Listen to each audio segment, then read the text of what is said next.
Online PSC में आप सभी का स्वागत है। टॉपिक है अवमंदित सरल आउटगति। तो अवमंदित सरल आउटगति क्या होती है? अगर कोई पिंड क्या कर रहा है, सरल आउटगति कर रहा है, और इस पिंड पर कौन बल कार्य कर रहा है, कौन सा बल कार्य कर रहा है? अवमंदन बल कार्य कर रहा है। अगर कोई पिंड क्या कर रहा है, सरल आउटगति कर रहा है। अगर कोई पिंड क्या कर रहा है, जो पिंड है वो कौन सी गति कर रहा है? सरल आउटगति कर रहा है, सरल आउटगति। तो सरल आउटगति करने वाले पिंड में अवमंदक बल कार्य करें, कौन सी गति कहलाती है? अवमंदित सरल आउटगति कहलाती है। सरल आउटगति करने वाले पिंड में अवमंदक बल क्या करे, कार्य करे, कौन सी गति कहलाती है? अवमंदित सरल आउटगति कहलाती है। तो सबसे पहले क्या लिखेंगे, इसकी परिभाषा लिखेंगे।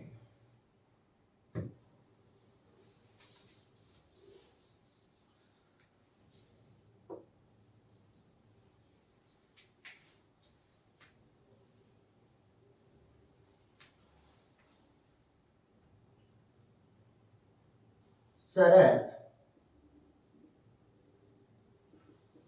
आवर्त गति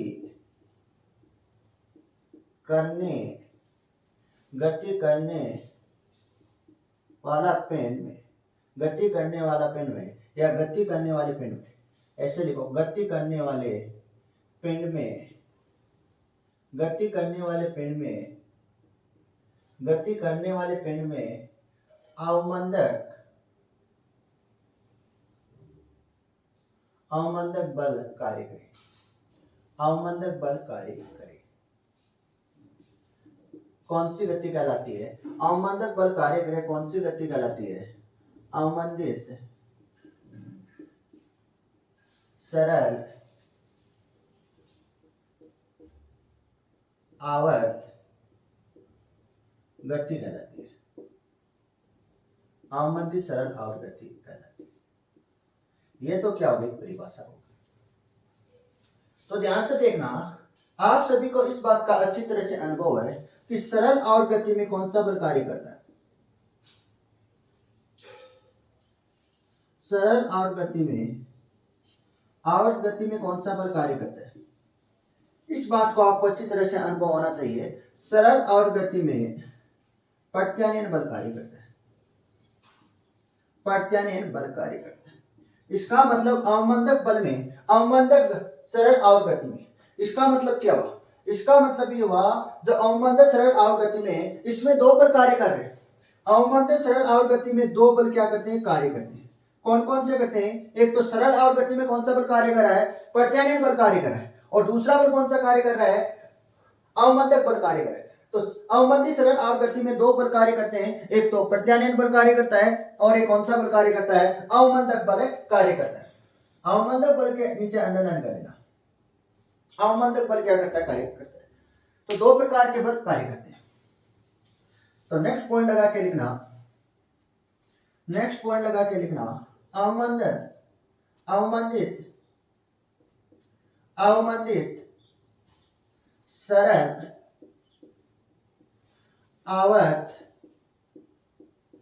अवमंदित सरल आवर्त गति में दो बल कार्य करते हैं।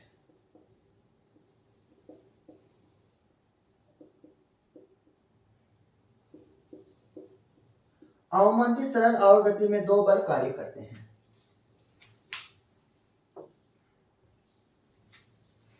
पहला कौन सा है? अवमंदक बल। अवमंदक बल को एफ से व्यक्त करते हैं। तो एफ डी बराबर क्या होता है? Minus lambda V. और सेकंड बल कौन सा है? सेकंड बल है प्रत्यानयन बल। प्रत्यानयन बल को किससे व्यक्त करते हैं? एफ आर से व्यक्त करते हैं, रिस्टोरिंग फोर्स। तो एफ आर क्या होगा? माइनस के एक्स होगा। क्या होगा? माइनस के एक्स होगा। कुल बल,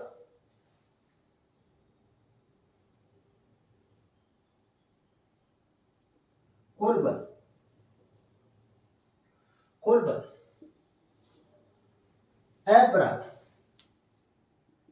अवमंदक बल एफ डी प्लस प्लस प्रत्यानयन बल एफ आर।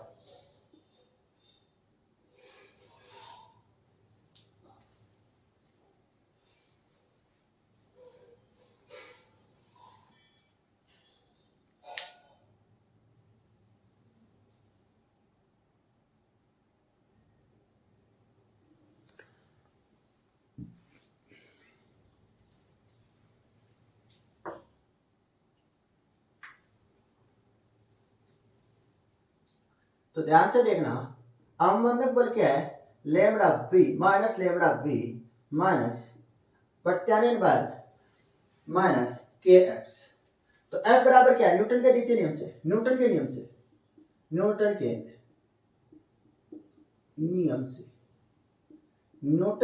से एफ बराबर क्या होता है, एम ए होता है। ए बराबर क्या होता है, d square upon d t square x. A बराबर क्या होता है, d square upon d t square x होता है। तो मान रखने पर तो m d square upon d t square x बराबर minus lambda b minus k x.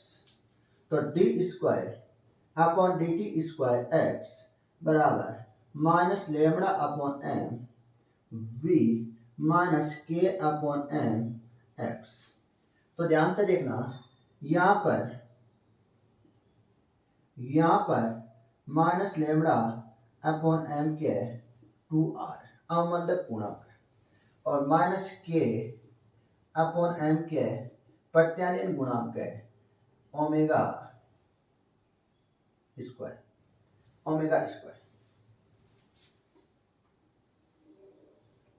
तो क्या समीकरण बनेगी, D square upon d t square x बराबर माइनस 2r। v के स्थान पर क्या लिख सकते हैं, v के स्थान पर लिख सकते हैं, ध्यान से देखना, v minus omega not square x. v बराबर क्या होता है, d upon d t x होता है। तो d square upon d t square x बराबर minus 2r d upon d t x minus omega not square x. तो d square upon d t square x plus 2r d upon d t x plus omega not square x बराबर क्या है, 0r। समीकरण number A दे देना, समीकरण number क्या आ गई, ए आ गई। समीकरण नंबर ए, समीकरण नंबर क्या आ गई, ए आ गई।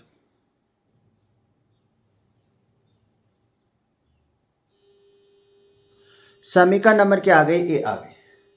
समीकरण ए क्या है, यहां पर समीकरण नंबर ए क्या है, यहां पर समीकरण नंबर ए है, समीकरण ए अवमंदित, समीकरण ए अवमंदित सरल आवर्त गति की अवकल समीकरण है, गति के अवकल समीकरण को व्यक्त करती है। तो समीकरण नंबर जो ए है वो किसको व्यक्त करती है, अवमंदित सरल आवर्त गति के अवकल समीकरण को व्यक्त करती है, समीकरण को व्यक्त करती है।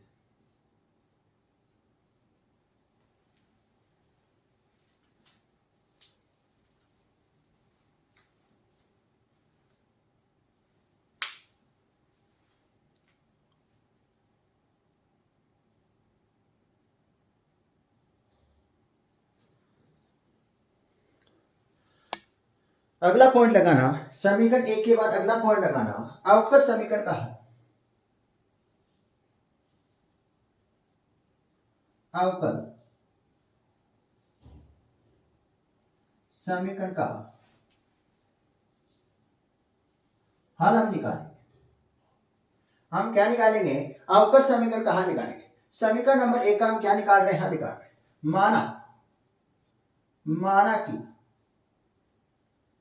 माना कि x बराबर हम मान लेते हैं a e की पावर अल्फा टी। समीकरण नंबर ये दे देना, ये हमने क्या मान लिया, एक्स माने, एक्स का मान माना। समीकरण एक है वो कहां से आई है, ये हमने माना है।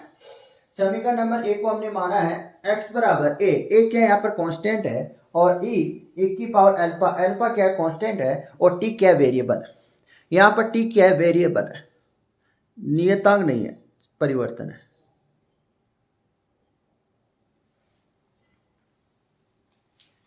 तो ध्यान से देखना, समीकरण एक का टी के सापेक्ष अवकलन है। समीकरण एक का टी के सापेक्ष अवकलन करने पर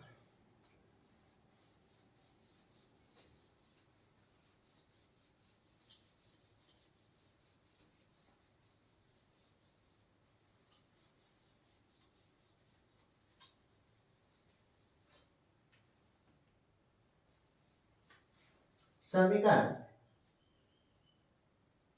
एक का टी के सापेक्ष अवकलन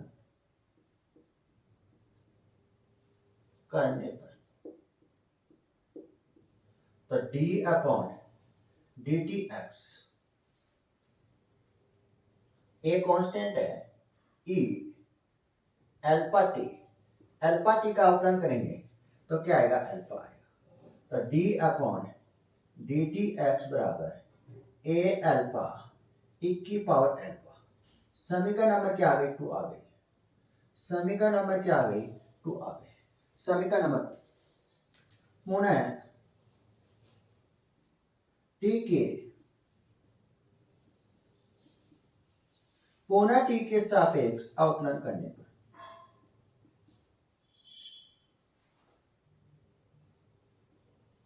पौना टी के सापेक्ष क्या करने पर, अवकलन करने पर, तो d square upon d t square x बराबर a constant alpha constant e की power alpha t, alpha alpha t का अवकलन क्या होता है, अल्फा होता है।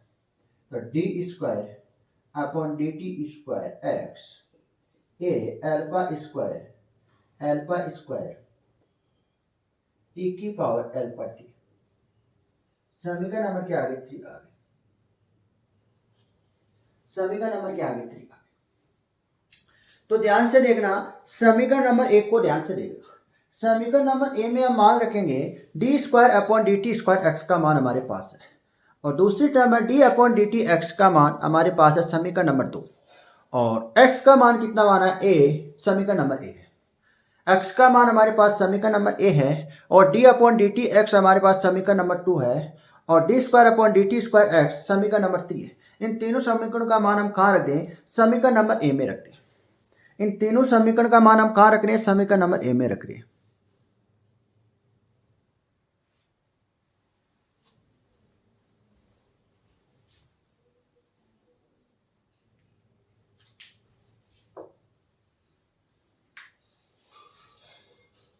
समीकरण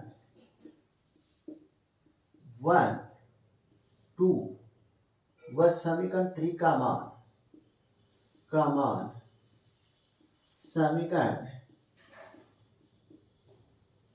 समीकरण का मान समीकरण ए में रखने पर, समीकरण ए में रखने, तो d square upon d t square x का मान क्या है, ए अल्फा स्क्वायर ई की power alpha T plus 2r। समीकरण 2 का मान ए अल्फा ई की power alpha T plus omega not square x का मान समीकरण नंबर ए ई की पावर अल्फा टी बराबर क्या आ रहा है, 0 बराबर क्या आ रहा है, 0 आ रहा है। तो ध्यान से देखना, इन तीनों टर्म में क्या कॉमन आ रहा है, इन तीनों टर्म में कॉमन आ रहा है, एक तो ए कॉमन आ रहा है, और ए कॉमन आ रहा है, एक की पावर अल्फा टी क्या आ रहा है, तीनों टर्म से क्या आ रहा है, कॉमन आ रहा है। तो alpha square 2r alpha plus omega not square बराबर क्या आ रहा है, 0। तो इस समीकरण को ध्यान से देखना, इस समीकरण का मान कितना आ रहा है, 0 आ रहा है। इस समीकरण में 2 टर्म है, और दो टर्म है, दोनों टर्म का क्या हो रहा है, गुणा हो रहा है, और गुणा का मान कितना आ रहा है, 0 आ रहा है। तो साधारण सी बात है, यदि दो संख्याओं का क्या हो रहा है, गुणा हो रहा है और मान कितना आ रहा है, 0 आ रहा है। दो संख्याओं का गुणनफल 0 कब आता है, जब एक संख्या का मान क्या हो, 0, तभी क्या है, पॉसिबल है दो संख्याओं का गुणनफल 0। अगर एक संख्या का मान, कम से कम एक संख्या का मान 0 है, तभी दो संख्याओं का जो गुणनफल है वो कितना आना चाहिए, 0 आना चाहिए, तभी ये क्या है, पॉसिबल है। तो ध्यान से देखना, यहां पर दो टर्म है, यहां पर दो संख्या, ध्यान से देखना। फर्स्ट संख्या है ई की पावर अल्फा टी, फर्स्ट संख्या तो ये, और सेकंड संख्या क्या है, कोष्टक वाली। तो दोनों संख्याओं का क्या हो रहा है, गुणनफल हो रहा है, दोनों संख्याओं का क्या हो रहा है, गुणनफल हो रहा है। तो साधारण सी बात है कि दो संख्याओं का गुणनफल हो रहा है, उसका मान 0 आ रहा है, तो इसके सीधा सा मतलब है दोनों संख्याओं में से एक संख्या का मान क्या है, 0 है, तभी क्या आ रहा है, दो संख्याओं का मान क्या आ रहा है, 0 आ रहा है। पहले हम किसको 0 माने, पहले हम 0 माने ई की पावर अल्फा टी को क्या मान रहे, 0 मान रहे। तो ध्यान से देखना, यहाँ पर ई और ई, यहां पर ए और अल्फा तो क्या है, कांस्टेंट है, यहां पर ए ई अल्फा टी, अल्फा क्या है, कांस्टेंट है, तो किस पर निर्भर कर रहा है, 0, यहां पर 0 टी पर निर्भर कर रहा है। क्या हर सभी मान, ध्यान से देखना, सभी मान के लिए टी का मान 0 पॉसिबल है, नहीं पॉसिबल। टी का मान 0 तब पॉसिबल है यदि कंडीशन क्या हो, प्रारंभ हो, प्रारंभ के लिए टी का मान क्या है, 0 आता है, और सभी कंडीशन में और 0 नहीं है, केवल एक ही कंडीशन है, प्रारंभ के लिए टी बराबर क्या होता है, 0 होता है। प्रारंभ का सीधा सा मतलब है टी बराबर 0। तो यहां पर टी का हर मान क्या नहीं होगा, 0 नहीं होगा, हर मान 0 नहीं होगा, तो ये संख्या क्या नहीं होगी, 0 नहीं होगी, ये संख्या क्या नहीं होगी, 0 होगी। ध्यान से देखना, यहाँ पर ए कांस्टेंट है और ई और अल्फा का, अल्फा क्या है यहाँ पर कांस्टेंट है, तो ये टर्म किस पर निर्भर कर रही है, 0 टी पर निर्भर करेगी। तो टी का हर मान क्या नहीं होगा, 0 नहीं होगा, टी का केवल प्रारंभिक स्थिति पर ही क्या होगा, 0 होगा, बाकी टर्म क्या नहीं होगी, 0 नहीं होगी। तो इसको हम क्या नहीं मान सकते हैं, 0 नहीं मान सकते। तो फिर कौन 0 है, फिर 0 है, फिर यहां पर कौन 0 है, फिर यहां पर 0 है alpha square 2r alpha omega naught square बराबर 0, ये टर्म 0 है, ये टर्म क्या है, 0। अब ध्यान से देखना, अल्फा के लिए, अल्फा के लिए द्विघात समीकरण से, अल्फा के लिए द्विघात समीकरण से,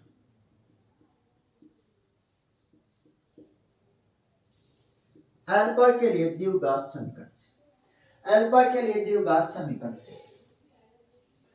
तो ध्यान से देखना, अल्फा के लिए द्विघात समीकरण निकालने, तो अल्फा बराबर -2r, -2r, यहां पर b की फॉर्म ही है, b की फॉर्म ही है, और c की फॉर्म नहीं है, c की फॉर्म नहीं है, तो c के स्थान पर हम क्या मान लेंगे, 1 मान लेंगे, c के स्थान पर हम क्या मान लेंगे, 1 मान लेंगे। तो अल्फा बराबर -2r plus minus and root b का मान 2r का स्क्वायर, 2r का स्क्वायर 4r का स्क्वायर माइनस ओमेगा नॉट का स्क्वायर। देखो यहां पर a की तो ये है, ये तो a है, और ये क्या है, p है, और c नहीं है यहां पर, तो c बराबर क्या मान लेंगे, 1 मान लेंगे, c बराबर क्या मानेंगे, 1 मानेंगे। तो ध्यान से देखना,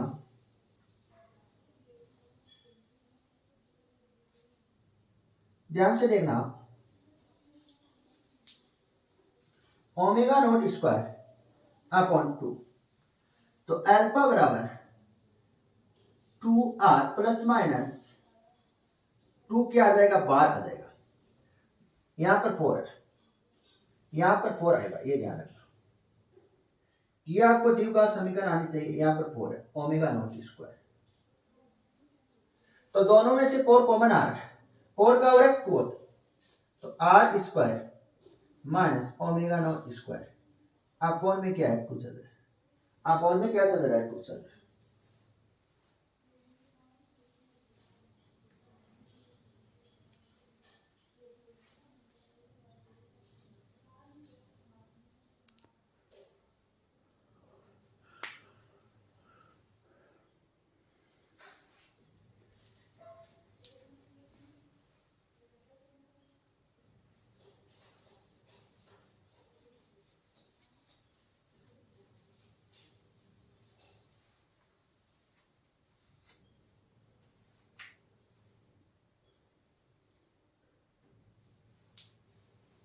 तो अल्फा बराबर क्या आएगा, minus are plus minus under root are square minus omega not square.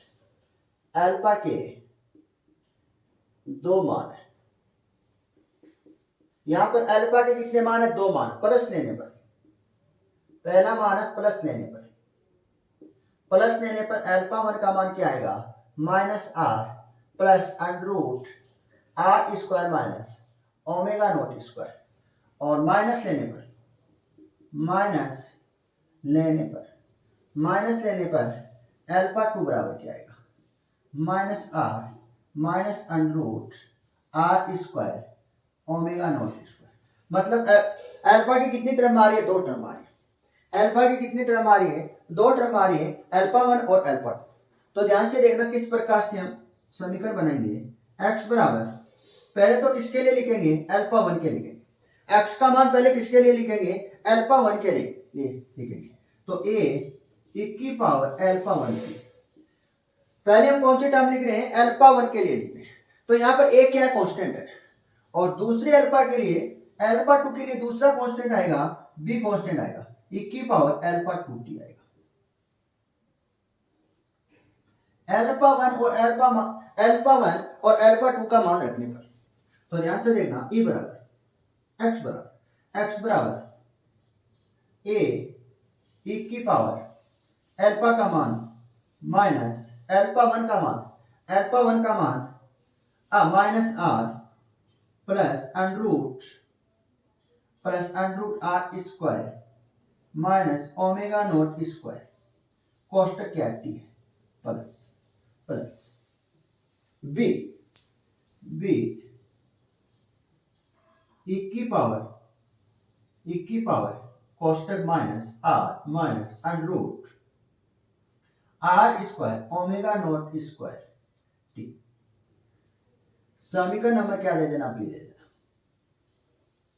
समीकरण नंबर क्या दे देना, इसको बी दे देना। समीकरण नंबर क्या आ गया, पी आर। अब यहां पर केस नंबर फर्स्ट लगाना है, केस नंबर फर्स्ट लगाना है।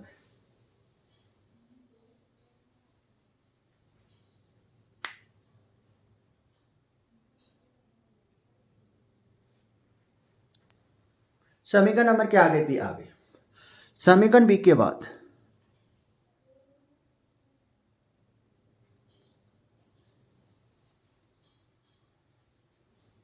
केस नंबर फर्स्ट लगाएंगे। समीकरण बी के बाद हम क्या लगाएंगे, केस नंबर फर्स्ट लगाएंगे।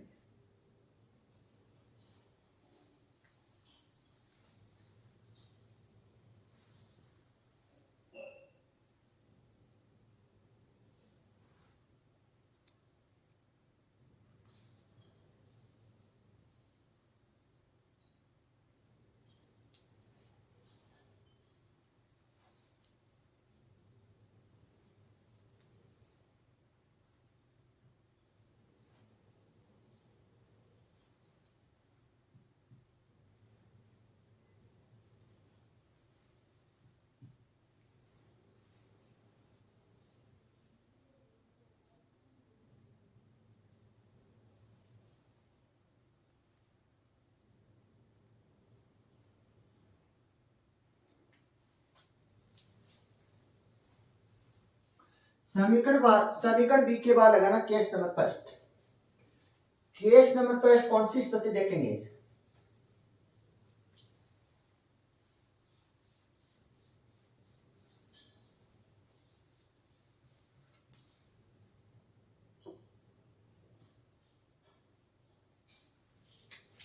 ये केस नंबर फर्स्ट।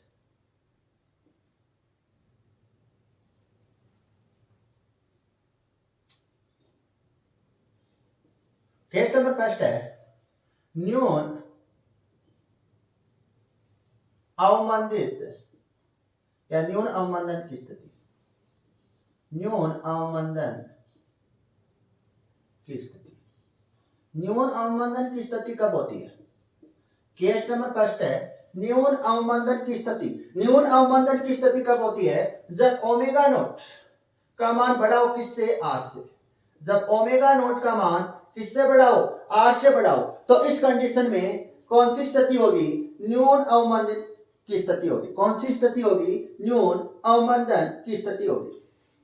तो ध्यान से देखना, हमारे पास क्या है?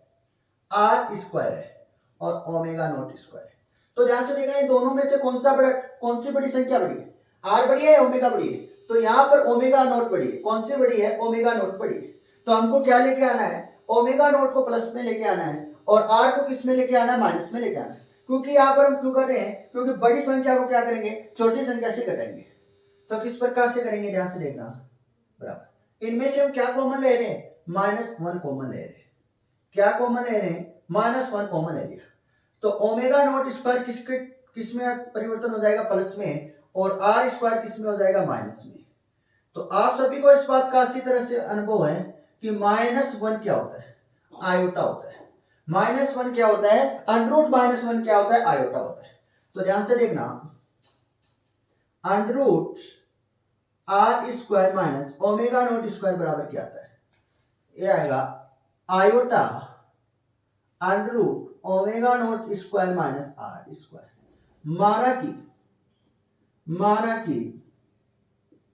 माना कि under root omega not square minus R square, इसको हम क्या मान लेते हैं? ओमेगा मान लेते हैं। इसको हम क्या मान लेते हैं? ओमेगा मान लेते हैं। तो क्या क्रम आएगी?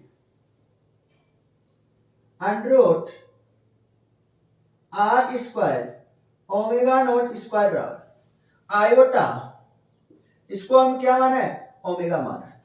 तो समीकरण बी में क्या रख देते हैं? मान रख देते हैं। समीकरण बी से समीकरण बी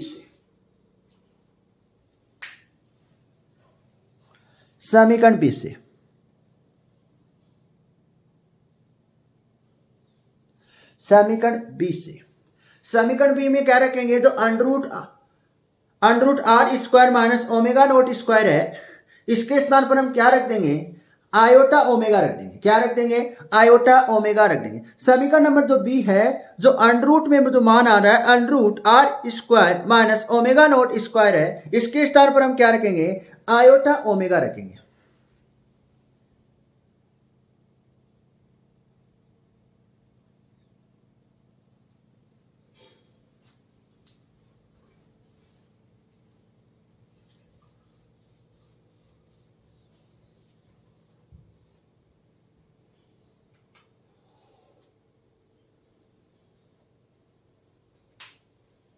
तो x बराबर क्या आएगा? a e की power minus r plus iota omega कोष्टक t प्लस b e की power minus r minus iota omega कोष्टक t आ रहा है। कोष्टक क्या आ रहा है? t। ये समीकरण कहां से प्राप्त हुई है? समीकरण नंबर 20 से प्राप्त हुई है। जो ये समीकरण हमें कहां से प्राप्त हुई है? समीकरण नंबर 20 से प्राप्त हुई है। तो ध्यान से देखना, x a e की पावर माइनस आर टी और e iota omega T plus b e की power minus r t e minus iota omega t. इन दोनों टर्म से ध्यान से देखना, इन दोनों टर्म से क्या कॉमन आ रहा है? इन दोनों टर्म से क्या कॉमन आ रहा है? इन दोनों टर्म से कॉमन आ रहा है e की पावर आर टी, e की पावर माइनस आर टी क्या है? कॉमन आ रहा है। तो a e की power iota omega T plus b e की power minus iota omega T R.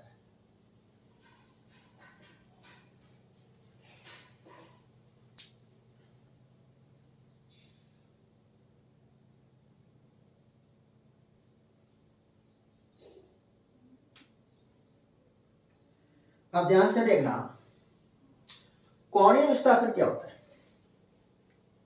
कोणीय वेग हम जानते हैं कि कोणीय वेग बराबर, कोणीय वेग को किससे व्यक्त करते हैं? ओमेगा से व्यक्त करते हैं, ये हम जानते हैं।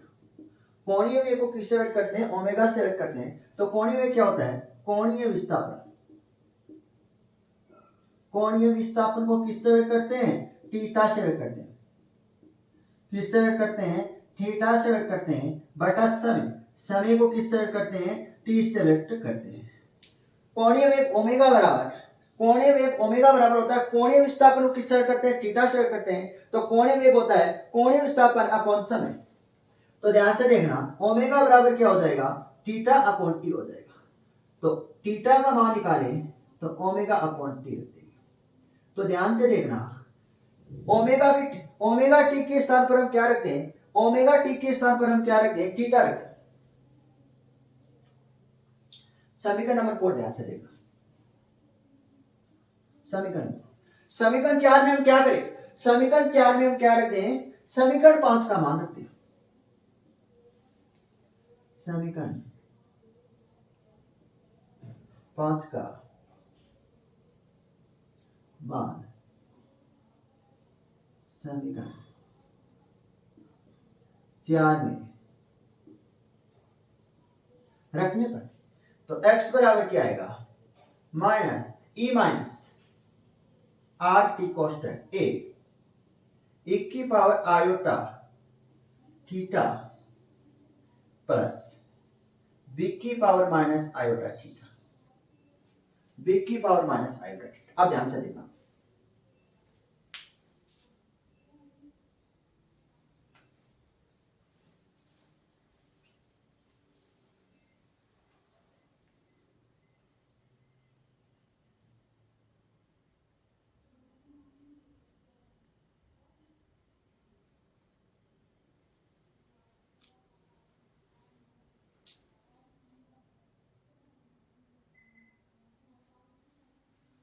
तो हम जानते हैं कि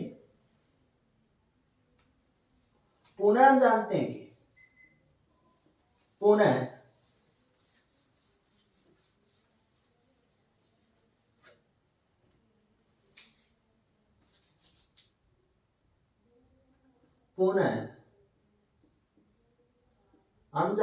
कि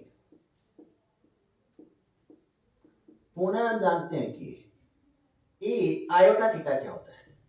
ई आयोटा थीटा क्या होता है? ई आयोटा थीटा होता है cos theta plus iota sine theta. Cos theta plus iota sine theta. और ई माइनस आयोटा थीटा क्या होता है? ई माइनस आयोटा थीटा होता है cos theta minus iota sine theta.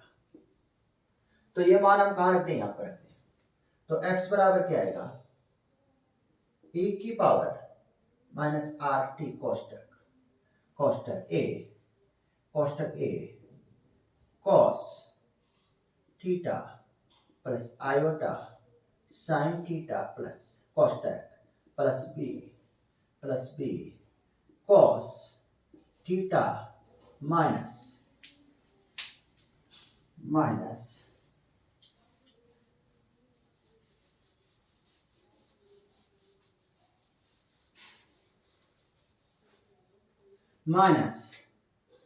Iota sine theta. तो x बराबर, तो यहां पर थीटा के स्थान पर हम क्या लिख सकते हैं? थीटा के स्थान पर ओमेगा टी लिख सकते हैं। तो x बराबर e की पावर आर टी कोष्टक ए कोष्टक cos omega T plus iota sine omega t कोष्टक प्लस बी कॉस थीटा के स्थान पर omega T minus iota sine theta के स्थान पर ओमेगा टी। तो ध्यान से देखना, x बराबर क्या आएगा? e आर की घात माइनस टी। ए को क्या कर रहे हैं? अंदर गुणा कर रहे हैं। तो a cos theta plus a cos omega T, a cos omega T plus a iota sine omega T plus b cos omega T minus B iota sine omega T. तो ध्यान से देखना इन दोनों टर्म से क्या कॉमन आ रहा है, इन दोनों टर्म को ध्यान से देखना, जो अंडरलाइन कर रहा हूं, जो टर्म को मैं अंडरलाइन कर रहा हूं, इन दोनों टर्म से क्या कॉमन आ रहा है, कोस कोस ओमेगा टी क्या आ रहा है, कॉमन आ रहा है। तो x बराबर e की पावर माइनस आर टी, इन दोनों टर्म से क्या कॉमन आ रहा है, कोस कॉस ओमेगा टी क्या आ रहा है, कॉमन आ रहा है बस। अब ध्यान से देखना, जो मैं अंडरलाइन कर रहा हूं ध्यान से देखना, इन दोनों टर्म से क्या कॉमन आ रहा है, इन दोनों टर्म से क्या कॉमन आ रहा है, इन दोनों टर्म से कॉमन आ रहा है आयोटा साइन ओमेगा टी क्या आ रहा है, कॉमन आ रहा है, sine iota sine omega T क्या आ रहा है, कॉमन आ रहा है।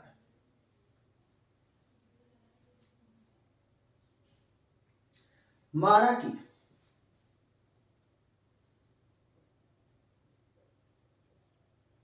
कि a प्लस बी और a माइनस बी आयोटा, इन दोनों को हम क्या मान रहे हैं, कांस्टेंट मान रहे हैं, क्या मान रहे हैं, एक्स नॉट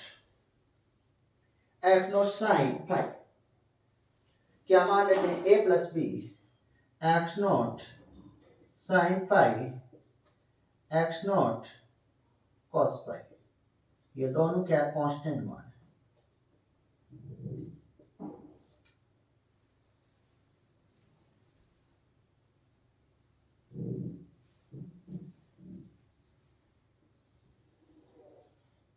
तो ये मान कहां रखते हैं, x बराबर आएगा e की पावर माइनस आर टी कोस्टेक, a प्लस बी के स्थान पर हमने क्या रखा था, a प्लस बी के स्थान पर हमने रखा था एक्स नॉट साइन पाई, क्या बच रहा है, cos omega T plus a minus B iota के स्थान पर, a माइनस बी आयोटा के स्थान पर हमने क्या रखा था, एक्स नॉट कॉस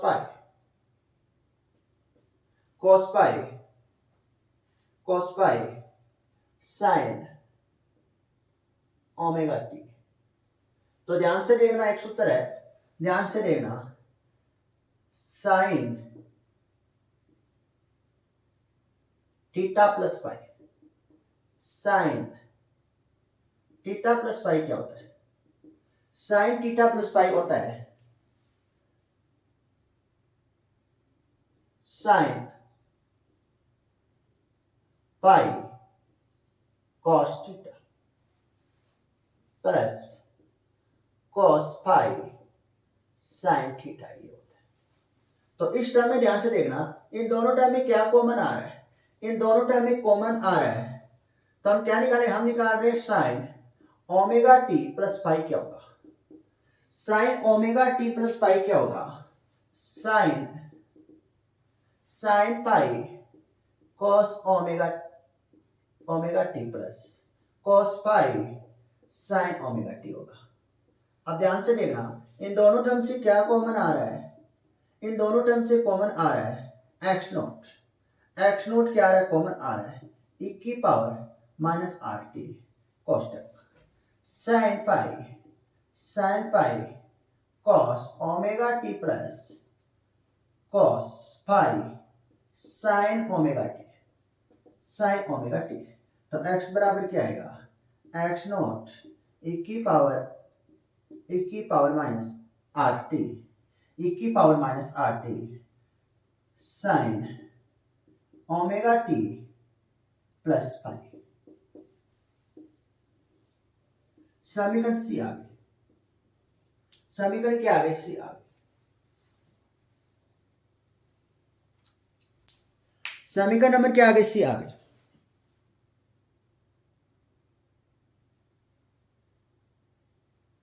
समीकरण नंबर क्या आ गई, सी आ गई।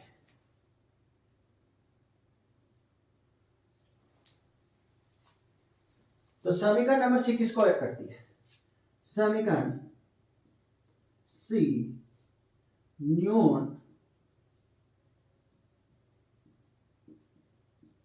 अवमंदन की न्यून अवमंदन की स्थिति को व्यक्त करती है, व्यक्त करती है। तो समीकरण नंबर जो सी है वो न्यून अवमंदन की स्थिति को क्या करती है, व्यक्त करती है।